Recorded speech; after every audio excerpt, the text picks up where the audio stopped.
क्या हो रहा है बे? कुछ नहीं गबर भैया, वीडियो बना रहे हैं। हाँ, बसंती भी है। आज गब्बर गाएगा और बसंती इन कुत्तों के साथ नाचेगी। या कुर्सी माइक रे, साउंड साउंड।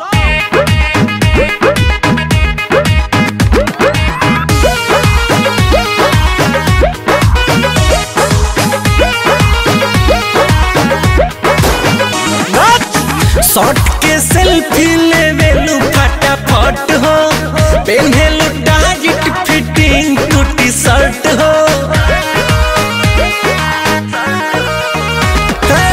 शॉट के सेल्फी लेवेलू फटाफट हो, पहनेलू टाइट फिटिंग टूटी शर्ट हो। देवेलू जब ये स्माइल मुस्काई के, मारेलू आँख, मारेलू आँख गोरी चश्मा हटाई के, मारेलू आँख गोरी चश्मा हटाई के। कट! अरे कैमरामैन, बोला गुरु, लगा तो क्लोज इस छमिया का।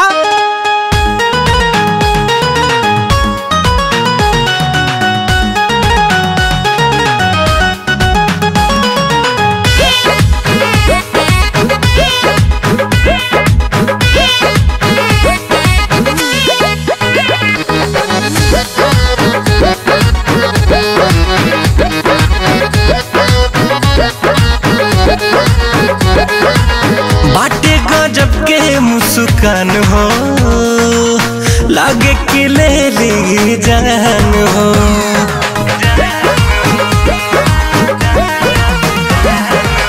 ब्यूटी बनौले भगवान हो, देखिए के डोले लाई मान हो। चले लो जब तू कमर लचकाई के, मारेलू आँख, मारेलू आँख गोरी चश्मा हटाई के, मारेलू आँख गोरी चश्मा हटाई के। का बोल रहे साहब? पैसवे ना मिलल हो। गोली लेबे? चालू कर चालू कर चालू कर।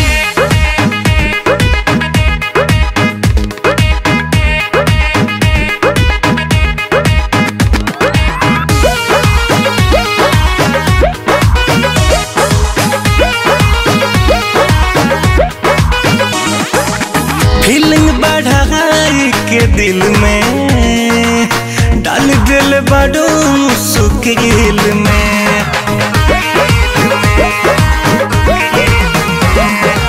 पहिरेलू सैंडल हाई हील में, हो जाला बवाल महफिल में।